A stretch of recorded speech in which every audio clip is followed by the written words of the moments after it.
যদি একটা পিস্তল উদ্ধার করে দিতে পারি, মানে যেহেতু আপনারা তো নিজেরাই না দিতে পারবেন না, আপনি কারোর মাধ্যমে খবর দিলেন, ওখান থেকে পিস্তলটা যদি উদ্ধার হয় তো 50,000 টাকা পাবেন।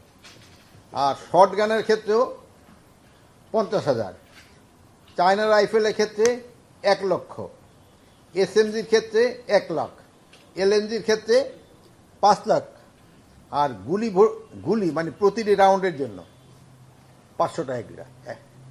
সব মিলে কত টাকা ঘোষণা করছেন আপনি? মানে সব মিলে না, এখন যদি আপনি যদি একটা আইনা দেন, কি বলে গুলি, তা আপনি পাবেন 500 টাকা।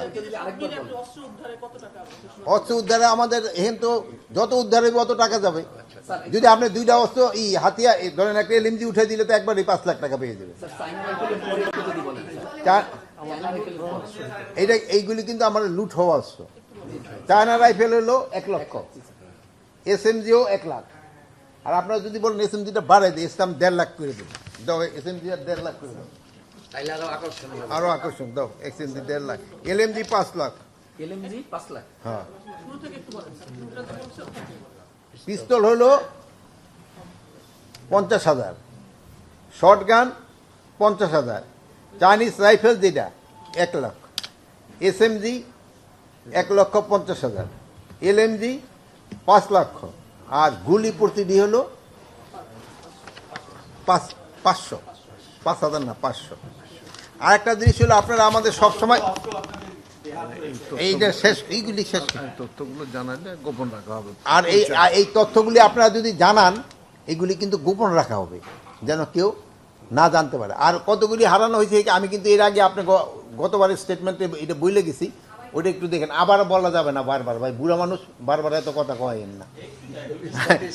না না, এর আগের বলছি ওইটা আপনারা আবার, আপনাকে কম্পিউটার আছে তো ওইটা ঘুরা বাইর করে। ডিজাইন, এলিগেন্স, বিউটি, সেরা পণ্য সবার জন্য জেভিকো। আর শোনেন, নেক্সটটা আমরা বলে দিই, নেক্সট হলো আমাদের রিক্রুটমেন্ট। এখন একটু প্রচুর পরিমাণ রিক্রুটমেন্ট হচ্ছে।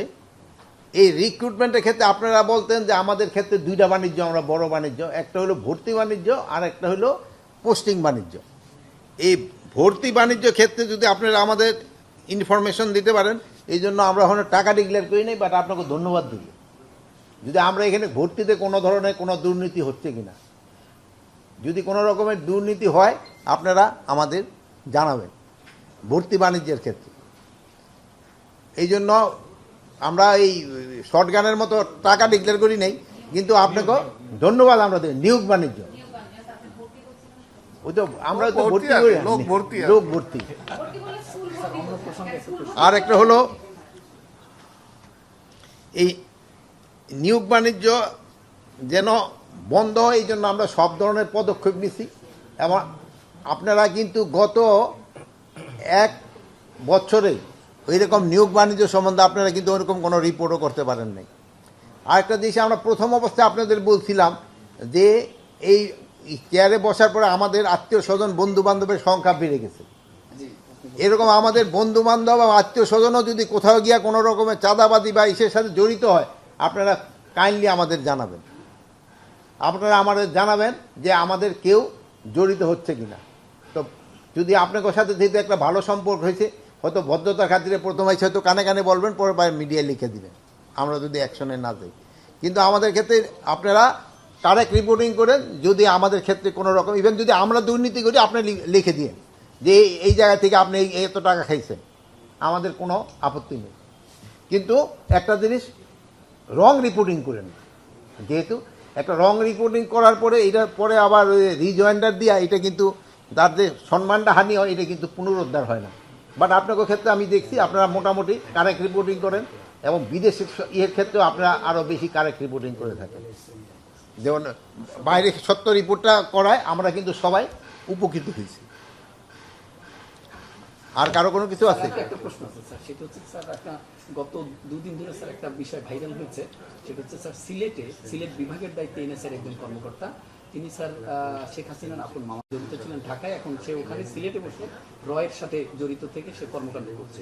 স্যার এইটা বিষয় নাই, যেহেতু এনএসআই তো আমার এই কোনো আন্ডারে কোনো অর্গানাইজেশন না, প্লাস এই খবরটা যেহেতু আপনার থেকে আমি পেলাম, আমি এনএসআই আমরা জিজ্ঞেস করতে পারবো, বাট যেহেতু আমি এই খবরটা আগে জানি না, আর প্লাস এনএসআই আমাদের কি স্বরাষ্ট্র মন্ত্রণালয়ের অধীনে কোনো সংস্থা নয়। সে গাজীপুরে যে পুলিশ কমিশনার, আমরা আপনাকেও দেখি যে আপনি যখন রাস্তায় যান তখন অত প্রোটোকলই করেন। গাজীপুরে যে নিউজটা এসেছে যে সেখানে যাওয়া এবং আসার সময় রাস্তা বন্ধ করে আপনার যাওয়া আসা করে, এবং তার বক্তব্য দেখলাম খুবই পজিটিভ না আর কি, জনবান্ধবতা।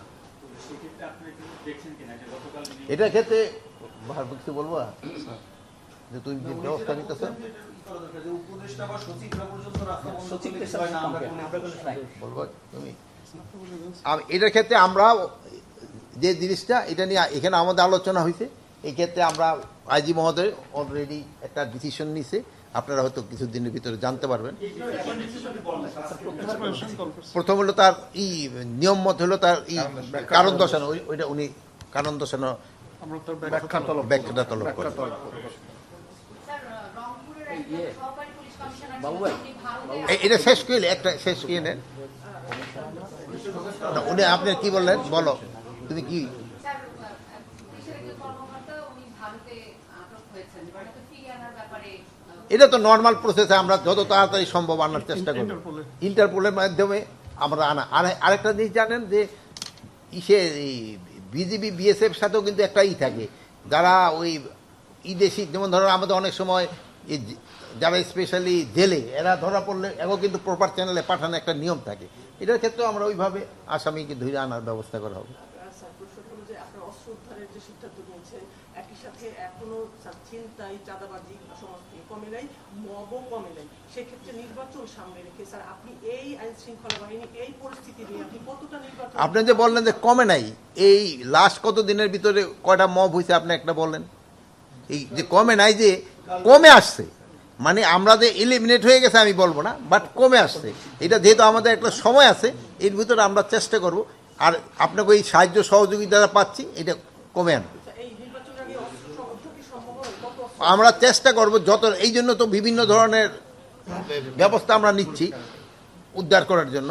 এখন আমরা চেষ্টা করব যত সম্ভব উঠাই নিয়ে আসা। আপনি কি স্যার সত্যি মানে নিজে অনেক আত্মবিশ্বাসী যে এই অস্ত্র উদ্ধার করে শৃঙ্খলা ফিরিয়ে আনে, নিরাপত্তা দিয়ে নির্বাচনটা সুষ্ঠু হবে বলে আপনি বলেন? নির্বাচনটা সুস্থ নির্ভর করে হলো জনগণ এবং পলিটিক্যাল পার্টির উপরে, এর হলো মেইন।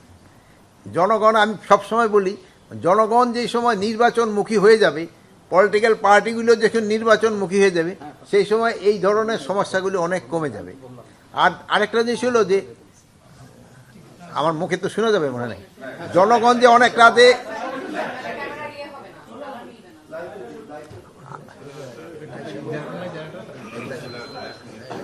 না। এই যে দেখেন যে জনগণ যে নির্বাচনমুখী হয়ে গেছে, এটা হলো মেইন প্রমাণ হলো আপনারা। আজকে কিন্তু আমরা আলাপ করতে আসছি আইন শৃঙ্খলা অন্যান্য, কিন্তু আপনারা কিন্তু চলে গেলেন নির্বাচনের নিয়ে আলোচনায়। দ্যাটস মিন আপনারা কিন্তু নির্বাচনমুখী হয়ে গেছেন। যেহেতু আপনারা নির্বাচনমুখী হয়ে গেছেন, আপনারা আবার জনগণকে প্রলুব্ধ করবেন তাড়াতাড়ি নির্বাচনমুখী হয়ে যেতে। জনগণ নির্বাচনমুখী হয়ে গেলে পলিটিক্যাল পার্টিগুলি নির্বাচনমুখী হয়ে যাবে, এবং সবার সাহায্য এবং সহযোগিতায় আমরা একটা সুস্থ শান্তিপূর্ণ নির্বাচন জাতিকে উপহার দিতে পারবো। আমাদের মাননীয় চিফ অ্যাডভাইজার একটা কথাই বলছে যে উৎসব মুখর পরিবেশে শান্তিপূর্ণভাবে যেন একটা নির্বাচন হয়, এটা হলো একটা জাতির আশা। আমরা এই আশাটা পূরণ করার জন্য সর্বাত্মক চেষ্টা করে যাব।